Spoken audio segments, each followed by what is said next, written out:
मम्मा, इस बारिश ने तो हमारा सारा घर तोड़ दिया। मम्मा, अब हम कहाँ रहेंगे?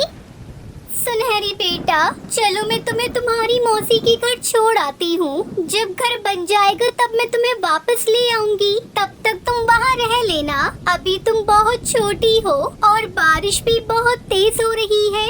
ऐसी बारिश में अगर तुम भीगोगी तो तुम्हारी तबीयत खराब हो जाएगी। इसलिए तुम कुछ दिन अपनी मौसी के घर रह लेना। ये कहकर टुनटुनी चिड़िया अपनी बेटी को लेकर अपनी बहन के घर जाती है।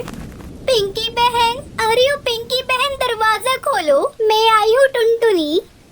वो कई बार ऐसे आवाज लगाती है लेकिन कोई भी दरवाजा नहीं खोलता। तभी टुनटुनी की नजर दरवाजे पे लगे ताले पर पड़ती है। तभी वहाँ हरिया तोता आता है। चिड़िया बहन, पिंकी चिड़िया तो यहाँ पर नहीं है। वो तो कई दिनों से कहीं बाहर चली गई है और पता नहीं वह कब वापस आएगी। ये कहकर वो हरिया तोता वहाँ से चला जाता है। टुनटुनी चिड़िया तो ये सुनकर बहुत परेशान हो जाती है।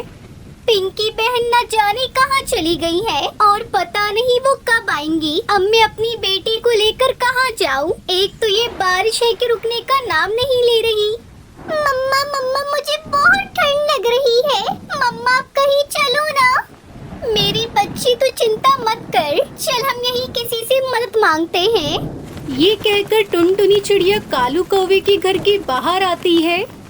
कौवे भाई, मैं दूसरे जंगल से आई हूँ और मैं अपनी बहन पिंकी चिड़िया के घर आई थी, लेकिन वो घर पर नहीं है और इस तेज बारिश की वजह से भीगकर मेरी बेटी को ठंड लग रही है। इसलिए आप मुझे बारिश के रुकने तक अपने घर में आश्रय दे दो।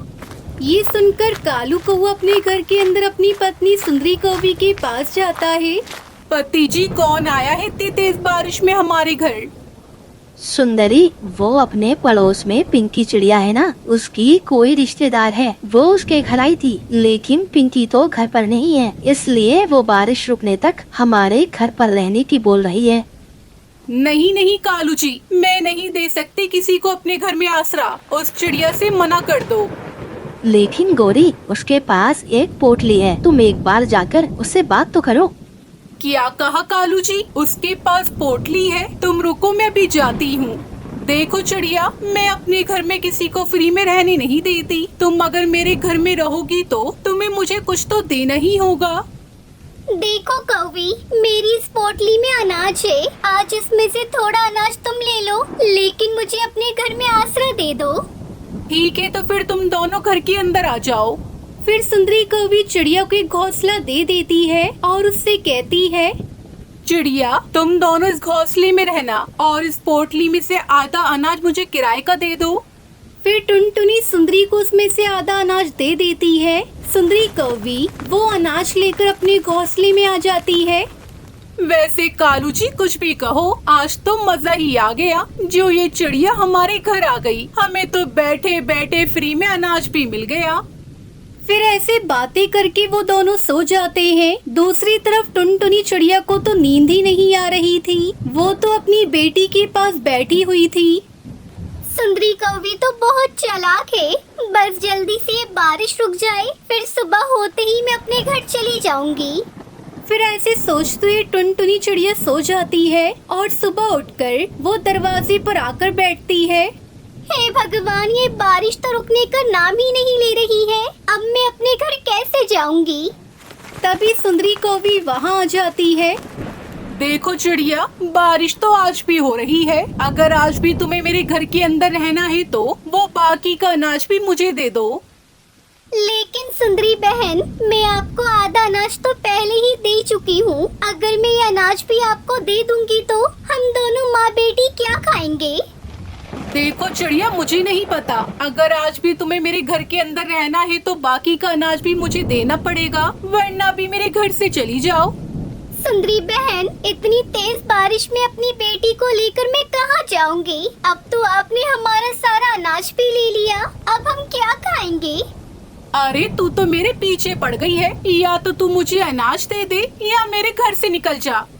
फिर टुनटुनी चिड़िया वो बाकी का बचा कुचा अनाज भी सुंदरी कौवी को दे देती है और भगवान से बारिश रुकने की प्रार्थना करने लगती है।